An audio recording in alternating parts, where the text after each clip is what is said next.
So if it doesn't line up with the word of God, regardless of what they say, you can't just accept it for face value. You have to go back to the source and make sure it lines up. I absolutely 1,000,000% agree with you that, right? But then my question would be, if that has been true for at least 500 years at this point, why are there still different denominations? The answer is simple: the devil. Sun Tzu, The Art of War. The easiest way to defeat your enemy is by sowing seeds of division within their own ranks. But for the vast majority that are being misled by false shepherds, woe judgment is coming to the spiritual shepherds of Israel who have been feeding themselves. I am actually on your side when it comes to morality. I understand that you think I'm misled. I understand that completely. I think that we are on the same moral standards, even though I don't believe specifically on what you believe. In my opinion, I have a bigger chance to change an atheist's mind because they will never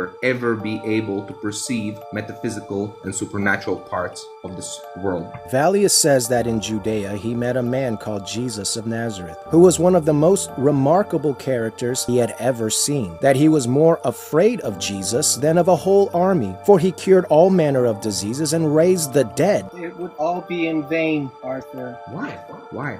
The blind leading the blind, Arthur. If you're going to build your house, you can't build your house on sand. You don't believe that he rose again from the dead. So what exactly are you supporting other than the moral fiber of the Protestant religion? I do think that we are culturally a Christian country. I call myself a cultural Christian. I'm not a believer, but there's a distinction between being a believing Christian and being a cultural Christian. If he were telling the truth, he wouldn't have told us. Unless, of course, he knew you wouldn't believe the truth, even if he told it.